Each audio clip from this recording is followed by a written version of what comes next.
I'm the FanFiction Critic, and this is what you do with a BA in English and 526,600 minutes of free time. That's right, we are diving head first into some fan fiction based on one of the most pretentious Broadway shows of all time, Rent.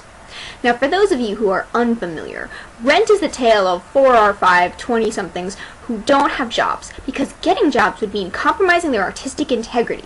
But they really want to be able to live in their apartments for free and not pay rent because they're artists, and artists shouldn't have to pay rent.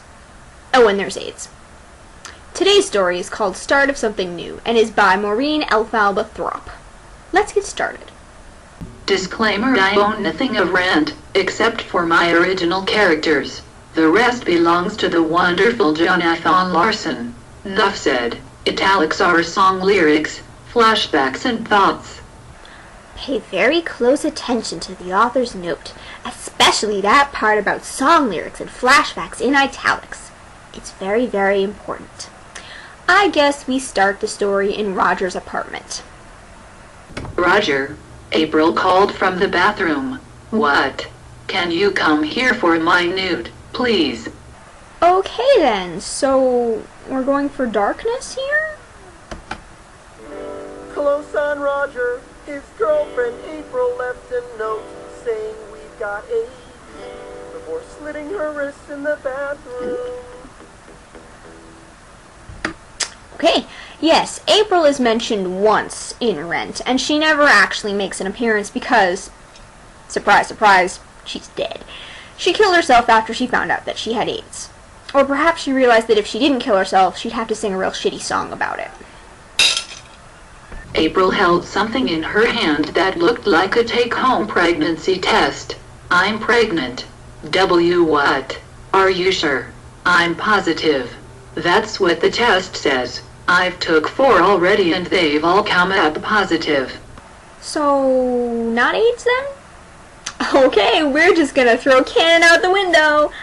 Also, she's holding a home pregnancy test, and look, I'm sorry, but that is yucky. You pee on those things. She's holding something that she just peed on, and she's like waving it around, and it has pee on it. How far along are you? 4 weeks, that's how long I've had morning sickness. But I should probably go see a doctor. I mean, morning sickness is no way to tell how long you've been pregnant. Oh well, at least I don't have AIDS like in Canon.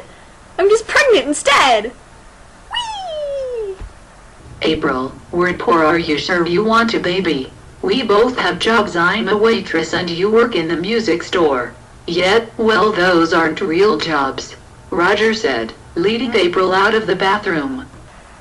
He's got a point, but come on, this is Rent. Roger is an artist. Artists don't need to get jobs. They should all just get to live in their apartments for free and produce art or whatever. In case you haven't guessed it by now, I really hate Rent.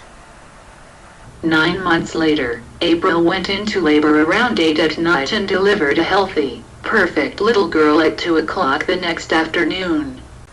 Wait a minute, that's it? No transition? We go from, guess what, I'm pregnant, to a birth scene?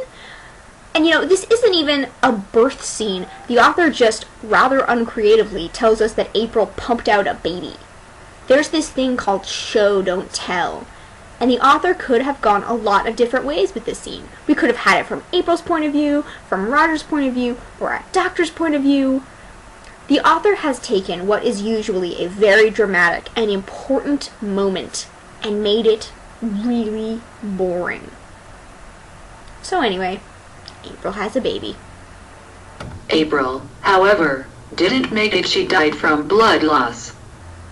Let me get this straight. The baby was perfectly healthy, but April somehow died from blood loss. In a modern, sterile hospital in the first world. So the birth was somehow so complicated that the mother died, and the author doesn't bother showing us any of this. Oh, and Roger never grieves either. That's right, the author never shows Roger grieving the loss of the woman who bore his daughter. This is all we get.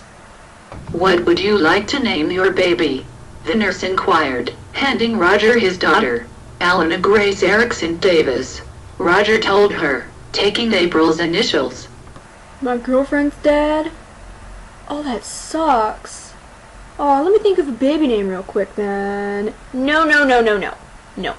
We have what should be a very dramatic, heartbreaking moment, and the author manages to make it boring. It's just boring. When the mother of your baby dies in childbirth, you have a strong reaction to it. Where's the grief? Where's the wailing and the cursing and the sorrow that accompanies such a tragic loss? Ugh, author, you fail a human emotion. As Alana was growing up, Roger wrote new songs and spent every waking moment with his princess. When Alana was 2 years old, Roger wrote her a song called Cinderella, crying as he sang it to her. Oh, 2 years later and now he's upset? Delayed reaction syndrome. Oh, and yeah, author, thanks so much for showing us Alana's childhood. We didn't need any poignant scenes of Roger struggling to raise a baby on his own. We didn't need any drama or conflict. What we needed was a cliché about him writing a song for his daughter. You gonna give us any song lyrics, author? Of course not, why would you? That might make this story interesting. On Alana's 3rd birthday, he took her to a small park. He noticed a young woman with a boy who looked to be 4 or 5. The woman had long black hair, chocolate-colored eyes, and dark skin. Oh, this woman sounds so familiar. What a cute little boy, Roger commented, watching Alana play on one of the bouncy animals towards the middle of the park. His name's Eric. I'm Mimi. The woman Mimi introduced herself. Ah, yes, Mimi. From Rent. Now, in Rent, Mimi is Roger's new girlfriend who he meets after April kills herself. Mimi is also a drug addict stripper with AIDS. Here, she seems to be a not drug-addicted single mother who does not have AIDS and is not a stripper. I'm Roger and that's my daughter, Alana. Where's her mama? She died. What about Eric's dad? He died, too. We just met, but let's go ahead and exchange some extremely personal information, nonchalantly. Thanks. How long ago did your wife pass? She died when Alana was born. What about you? He died when Eric was 3 months old. He was managing the convenience store he owned and was shot to death by a robber. God, that's awful. All Roger has to say to this is, God, that's awful. His girlfriend dies in childbirth. Mimi's boyfriend is shot to death in a convenience store. That's awful is the best you can do, author? No, author, I will not accept this. We have 2 characters who have just met, and they're exchanging all of this personal information. They haven't even exchanged last names. And they're talking about how their dead baby mama, baby daddies died, and they're just so casual about it. Ooh, also, convenience is spelled the wrong way. We better get going. I need to put Eric down for a nap and I need to do a few things. It was nice meeting you, Roger. You too, Mimi.